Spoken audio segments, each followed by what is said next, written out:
हिंदी में यूपीएससी की तैयारी से संबंधित प्रोग्राम्स को देखने के लिए सब्सक्राइब करें study IQ IAS Hindi. Hello दोस्तों, स्वागत है आप सबका स्टडी IQ IAS में। और आज हम बात करने वाले हैं मन्नू भंडारी के एक ऐसे उपन्यास के बारे में जिसने 70-80 के दशक की राजनीति की पोल खोल के रख दी थी। एक ऐसा उपन्यास जो आपको भ्रष्टाचार यानी कि करप्शन के उस स्तर तक लेके जाके दिखाएगा जहां पे करप्शन सिर्फ ऑफिसेस में नहीं है, सिर्फ पत्रकारिता में नहीं है, करप्शन हमारे समाज में भी है, भ्रष्टाचार हमारे समाज में भी है। हम बात करेंगे उस उपन्यास के बारे में जहां पे एक व्यक्ति के संघर्ष को डूब जाने के बाद उसका दोस्त आगे लेके जाता है, लेकिन वापस से दशा क्या होती है उस संघर्ष की, वो भी उसी रास्ते पहुंचा दिया जाता है जिस रास्ते उसका दोस्त पहुंचा दिया गया था। तो आज हम बात करने वाले हैं मन्नू भंडारी के शानदार उपन्यास महाभोज के बारे में। देखिए, मन्नू भंडारी ने जब इस उपन्यास को लिखा उससे पहले निश्चित तौर पे आपका बंटी, उनका जो उपन्यास था वो बहुत फेमस हो चुका था। आपका बंटी एक ऐसे लड़के की कहानी है जिसके माँ बाप अलग हो चुके हैं, तो उसका क्या पर्सपेक्टिव रहता है उस पे वो उपन्यास है। आपको पास समय हो तो आप उसे भी ज़रूर पढ़िएगा। महाभोज तो खैर मैं आपको बता ही रहा हूँ चूँकि यूपीएससी के सिलेबस में आता है। मैं बताता चलूँ कि हिंदी साहित्य का नया बैच 26 फरवरी से शुरू हो रहा है। तो अगर आप जुड़ना चाहते हैं हिंदी साहित्य के इस बैच से तो आप विकास लाइव कोड का प्रयोग करके आप मैक्सिमम डिस्काउंट भी पा सकते हैं। और StudyIQ.com जो वेबसाइट है वहां विजिट करके ऑप्शनल सेक्शन में जाके इस कोर्स से जुड़ सकते हैं। वीडियो के लास्ट में इस पर थोड़ी डिटेल में बात भी कर लूंगा, ठीक है। बात की जाए महाभोज नाटक के बारे में तो महाभोज उपन्यास के बारे में तो यहाँ पे नाटक लिखा हुआ है इसलिए क्योंकि महाभोज एकमात्र ऐसा उपन्यास है जो उपन्यास और नाटक दोनों के तौर पे फेमस हुआ। आप समझिए इस बात को। आप सब जानते होंगे नेशनल स्कूल ऑफ ड्रामा, ठीक है, यानी कि राष्ट्रीय नाट्य विद्यालय के बारे में।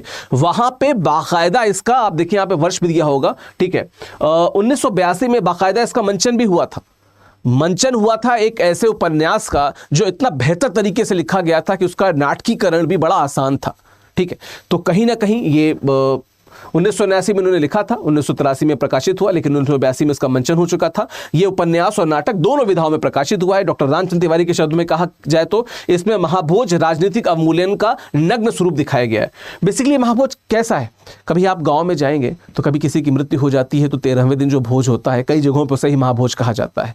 लेकिन महाभोज के लिए किसी का मरना जरूरी है। वो क्या मरती है? देश की समरसता होती है, देश में जो स्वतंत्र चेतना होती है, इन सब को मारने का प्रयास किया गया है। जो कि आपने टाइटल में देखा ही होगा, यहाँ पे मैंने बताया था कि इन सब को, यहाँ पे एक मिनट,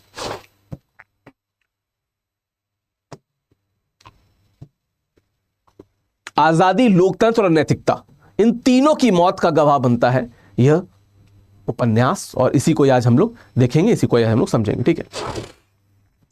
नाटक के पात्र देखिए, अगर मैं बात करूं कि 3, 4, 5 मुख्य पात्रों की, तो आपको पता होगा कि दास साहब जो वर्तमान मुख्यमंत्री हैं, शुक्ल जी जो भूतपूर्व मुख्यमंत्री हैं, बीसू जिसकी मौत की खबर के साथ ये उपन्यास शुरू होता है, उसका दोस्त, ठीक है, बिंदा जो उसकी मौत के बाद उसकी मशाल को आगे लेके जाता है, सक्सेना साहब जो पुलिस अधिकारी बन के आते हैं लेकिन फिर उनका डिमोशन भी हो जाता है, और फिर IG सिन्हा, फिर ये कुछ लोग हैं। इसके अलावा कुछ और लोग हैं जिनका मैं बताता रहूंगा। सुकुल बाबू सत्ता प्रतिपक्ष पूर्व मुख्यमंत्री, ठीक है, अप्पा साहब सत्तारूढ़ पार्टी के अध्यक्ष, पांडे जी दास साहब के निजी सचिव, लखन सिंह, हीरा भी है जो बीसू का फादर है, जिसको लास्ट समय पे जब दास साहब अपनी गाड़ी में बैठा लेते हैं तो पूरा गांव ही बदल जाता है, अरे इस तो हीरा को बैठा लिए, जबकि असल में उनकी एक टैक्टिस थी।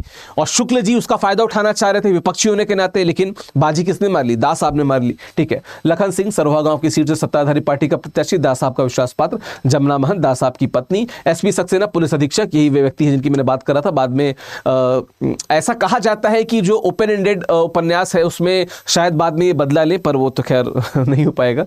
डॉक्टर IG सिन्हा बड़ा ही स्वार्थी चरित्र है और DIG है जो बाद में IG बनने के लिए पार्टी कर रहा होता है, ठीक है। श्रीमती सिन्हा इनकी वाइफ है। दत्ता बाबू मशाल समाचार के संपादक है, भवानी मशाल के सहायक संपादक हैं। महेश रिसर्च स्कॉलर व सूत्रधार जो बताते हैं सारी बात को, ये बाद में जाके सक्सेना को प्रूफ भी देते हैं, पर वो बहुत ही फायदेमंद हो नहीं पाता है। नरोत्तम जो प्रेस रिपोर्टर है, मोहन सिंह पुलिस कांस्टेबल है, रत्ती दास आपका पीए है, हीरा बीसू के पिताजी हैं, बिसेसर बीसू जो मुख्य पात्र है, हरिजनों का हमदर्द जो हरिजन बस्ती में आगजनी के सबूत इकट्ठा होने करने कारण मार दिया जाता है। बिंदुश्री इसका दोस्त है, बिंदा रुकमा बिंदा की पत्नी है। जोरावर एक ऐसा व्यक्ति है जिस पे इल्ज़ाम है कि ये जो आगजनी हुई उसके पीछे इसका रोल था, तो जोरावर भी एक महत्वपूर्ण पात्र है, ठीक है। काशी सुकुल बाबू का पीए है शायद, और फिर सदाशिव अत्रे सत्ताधारी पार्टी के अध्यक्ष, जोरावर स्थानीय इसको दोबारा आ गया है। लखन सिंह सरोहा गांव की सीट से सत्ताधारी प्रत्याशी दोबारा शायद आ गया है। लोचन भैया सत्ताधारी पार्टी के असंतुष्ट विधायकों के मुखिया, और दत्ता बाबू ये तो दो तीन बार आ चुके हैं। तो मेरे मित्र जिन्होंने इस पीपीडी को एडिट किया है उनको आप सब अपनी तरफ से नमस्कार कहिएगा, जिन्होंने बहुत सारी चीज़ों को कई बार रिपीट कर दिया है। हो सकता है महाभोज की सच्चाई बताते हुए वो अपने अंदर की सच्चाई को व्यक्त कर रहे हो। खैर, तो महाभोज की अगर बात कर ली जाए तो कथानक क्या है। उपन्यास का कथानक मैं शॉर्ट में बताऊं तो बीसू की कहानी है, जिसको पता चलता है कि जो हरिजन बस्ती में जो आग लगी थी। आपने एक कहानी नहीं, एक कविता पढ़ी होगी, मैंने खुद इसको कवर कराया है ऑप्शनल में, हरिजन गाथा जो बाबा नागार्जुन की शानदार रचना है, जहाँ पे हरिजन बस्ती में आग लगा दी जाती है और एक बच्चे को उस प्रकार बचाया जाता है जिस प्रकार कृष्ण को बचाने का प्रयास द्वापर युग में किया गया था। तो कुछ वैसा वर्णन वहाँ पे जो किया गया था, कुछ उसी का ही एक अलग वर्जन यहाँ पे देखने को मिलता है, जहाँ पे इस आग के पीछे पॉलिटिकल रीजंस रहते हैं और उस राजनीतिक कारणों के पीछे बिसू लगता है, लेकिन फिर उसे मार दिया जाता है। बिसू के मरने के बाद उसका दोस्त बिंदेश्वरी यानी कि बिंदा उसकी मशाल को आगे ले जाता है कि हम इसका पर्दाफाश करके रहेंगे, लेकिन अल्टीमेटली जो बिंदा है उसकी भी हालत ऑलमोस्ट मरणासन्न हो जाती है। जब अंत तक आप देखेंगे बिंदा को थोड़ा बहुत सपोर्ट जो मिलता है वो सपोर्ट भी दबा दिया जाता है। जो पुलिस अधिकारी सक्सेना साहब थे उनको भी वहाँ पे डिमोट कर दिया जाता है। आईजी सिन्हा जिनको दास साहब का संरक्षण प्राप्त है, वो डीआईजी रहते हैं, बाद में आईजी बन जाते हैं। दास साहब वापस से जीत जाते हैं और हर वो चीज़ जो नहीं होनी चाहिए वो होती है, जो होनी चाहिए वो नहीं होती है। एक पाठक के तौर पर आप कई बार वहाँ पर डिमोटिवेट होते हैं, लेकिन असलियत तो यही है, यथार्थ तो यही है कि समाज में ऐसी चीज़ें आपको देखने को मिलती है। कथानक क्या है देख लेते हैं। महाभोज को उपन्यास का ताना बाना उत्तर प्रदेश के सरोह गांव के बुना गया है। कुछ जगह पे सरोहा आपको दिखेगा, ठीक है, क्योंकि कई जगह पे मैंने देखा है कि लोगों में द्वंद्व हुआ है इसको लेके। खैर, ये गांव उत्तर प्रदेश के पश्चिमी भाग में स्थित है। हालांकि एक बात और बता दूं कि मैं कई बार मैं उपन्यास की भाषा देख रहा था, वो बेसिकली पश्चिमी भाग से ज्यादा मुझे लगता है कि सुल्तानपुर, प्रतापगढ़ और जौनपुर जैसी जगहों पर जो भाषा बोली जाती है वो आपको देखने को मिलेगी, ठीक है। गांव में विधानसभा की एक सीट के लिए चुनाव होने वाला है। कहानी विशेषर उर्फ बिसू की है। उसकी मौत की घटना से शुरू होती है। सरोह गांव के हरिजन बस्ती में आगजनी की घटना में दर्जनों व्यक्तियों की निर्मम हत्या हो चुकी थी। बिसू के पास इस हत्याकांड के प्रमाण थे, जिन्हें वह दिल्ली जाकर सक्षम पदाधिकारियों को सौंपना चाहता है और बस्ती के लोगों को न्याय दिलवाना चाहता है। लेकिन होता क्या है, राजनीतिक षड्यंत्र और जोरावर, ठीक है, कि षड्यंत्र के कारण बिसू के चाय में 2 लोग बेचकर उसको मार देते हैं, जहर मिला के उसको वो पी लेता है, मर जाता है, ठीक है। बिसू के मौत के बाद उसका साथी बिंदेश्वरी बिंदा इस प्रतिशोध को जिंदा रखता है। बिंदा को भी राजनीति और अपराध के जाल में फंसाकर सलाखों के पीछे डाल दिया जाता है। पिछड़ी और वंचित जाति के लोगों के साथ अत्याचार और प्रतिनिधि चरित्रों द्वारा उसका प्रतिरोध इस नाटक यानी कि उपन्यास को गति प्रदान करता है, ठीक है। इस उपन्यास को क्या करता है, गति प्रदान करता है, ठीक है। कुछ दृश्यों को देख लेते हैं, ठीक है। पहला दृश्य क्या है, पहला दृश्य शुरू होता है कहां से, बिसू की मां अपने बेटे के लाश के पास छाती पीट पीट के रो रही है। बाप घुटनों पे सिर रख के बैठा हुआ है। ये बाप कौन है, ये वही है हीरा, ठीक है। बाद में इसको अपने कार में बैठाने मात्र से दास साहब समीकरण चेंज कर लेंगे। होता है ऐसा, सिंबॉलिक जो राजनीति होती है ना, ठीक है, जो इस प्रकार की राजनीति आपको भारत में बहुत ज्यादा दिखेगी। तो कि किसी दलित के घर जाके खाना खा लिया, भले खाने के बाद उसकी घर को पूरा बदल दिया गया हो या खाने से पहले बदल दिया गया हो, उससे फर्क नहीं पड़ता, न्यूज़ भले आ जाए, पर लोगों को लगता है अच्छा दलित क्या खाना खाया, अरे यार कुछ नया नहीं कर दिया। आप कई सारी चीज़ों को इस प्रकार अपने ज़िंदगी में उतार लेते हैं कि आपको लगता है कि आप बड़े ही हिमायती हो रहे हैं, पर दरअसल आप हिमायती नहीं होते, ठीक है। दरअसल आप कुछ बुरा ही कर रहे होते हैं, डायरेक्टली या इनडायरेक्टली, वर्बली या नॉन वर्बली, ठीक है। चलो, तो माहौल में सनसनी और तनाव है। उसकी लाश सड़क के किनारे पुलिया पर पड़े मिलने से पूरे गाँव में सनसनी फैल गई है, ठीक है, फैल गई है।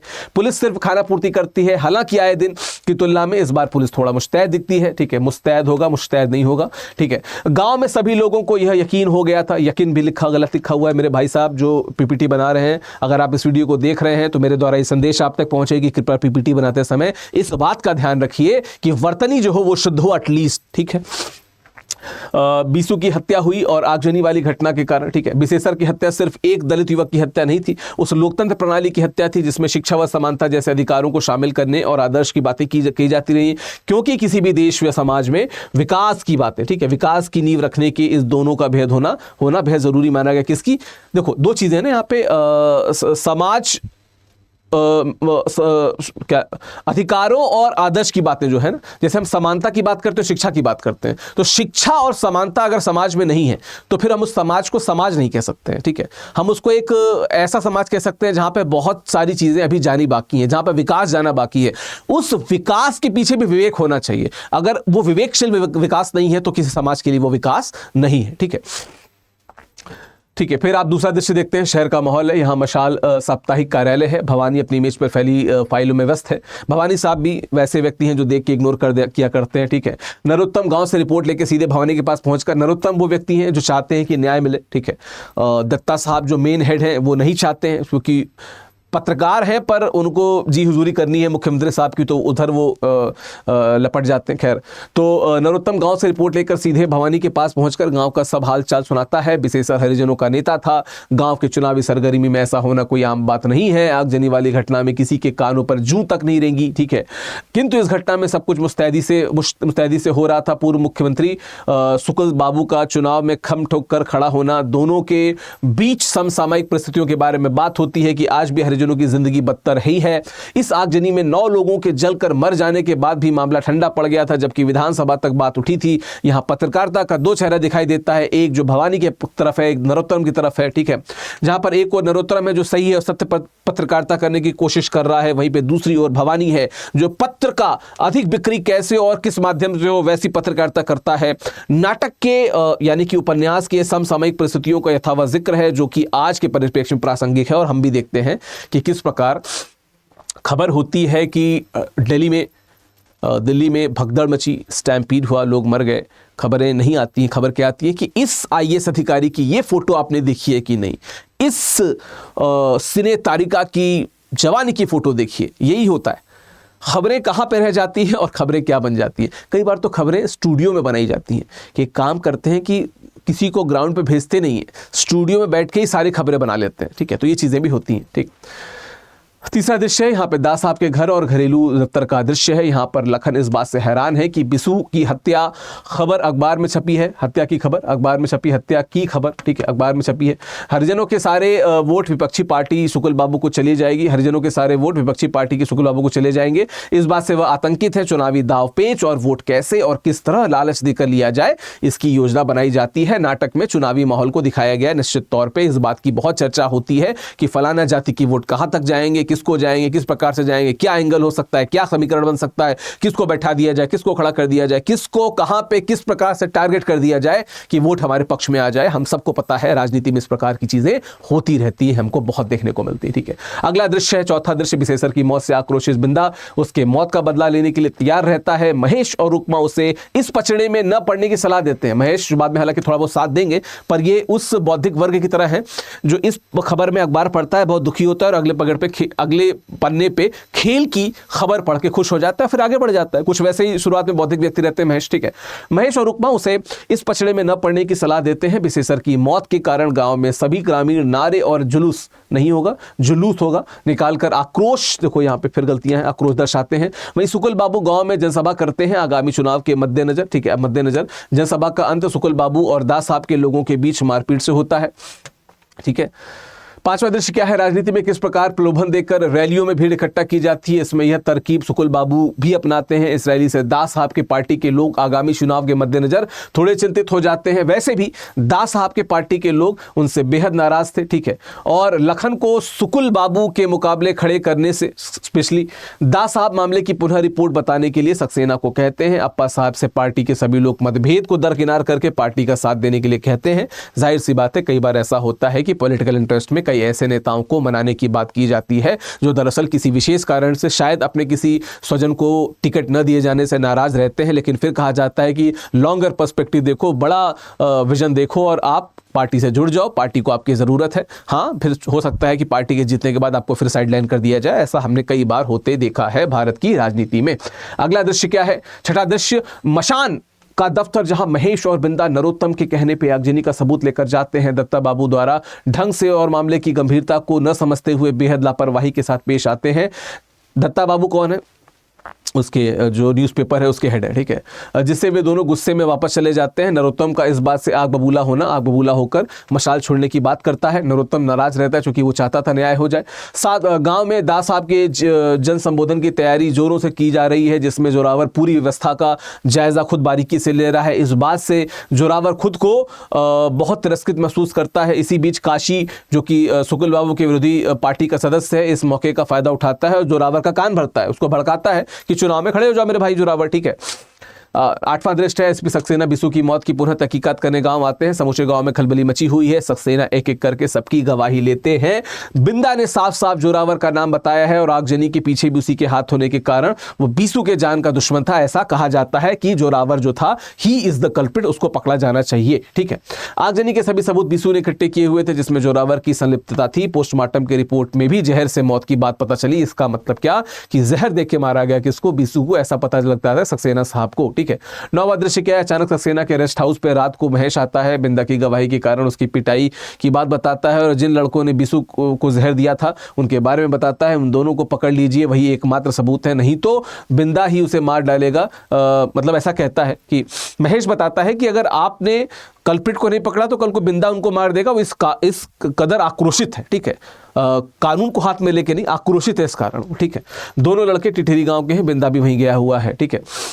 सक्सेना की रिपोर्ट में जोरावर को साफ साफ हत्यारा घोषित किया गया। जोरावर के चुनाव में खड़े होने से होने वाले नुकसान को दास साहब हैरान हो जाते हैं। जाहिर सी बात है, यहाँ पे भी एक पॉलिटिकल एंगल आएगा ही आएगा, ठीक है। जोरावर को सक्सेना की रिपोर्ट से धमकाते हैं और वह चुनाव में खड़े होने के फैसले को बदल देता है। उन्होंने कहा कि हो सकता है तुम चुनाव में खड़े हो, रिपोर्ट आ जाए, तुमको जेल हो जाए, जिंदगी भर कभी चुनाव न लड़ पाओ, इस बात को समझना, ध्यान देना। फिर आगे बात बढ़ती है, ठीक है। फैसले को बदल देता है। दास साहब इस मामले से बिंदा को बिसु का हत्यारा बताते हैं, ठीक है, और की रुकमा के साथ संबंध को, सोचो, रुकमा के साथ संबंध को बिंदा बर्दाश्त नहीं कर पाया। चोरी छुपे उसने इस कार्य को अंजाम दिया। दास साहब ने डीआईजी को कहा कि सक्सेना को सस्पेंड करो और बिंदा को गिरफ्तार करो। इस दृश्य में राजनीति में व्याप्त शक्ति का दुरुपयोग, ठीक है, साफ दिखाई देता है। ईमानदारी का कोई वजूद नहीं है भी साफ दिखाई देता है, ठीक है। 11वां दृश्य क्या है? जोरावर के घर पर, ठीक है, जोरावर के घर पर जश्न का माहौल है, जहां उसके बिसु की हत्या के मामले में सांप बाहर निकल जाने की खुशी में नाचने वालों को बुलाया गया है। दूसरी तरफ सिन्हा आईजी के प्रमोशन और शादी की 25वीं सालगिरह का जश्न मना रहे हैं।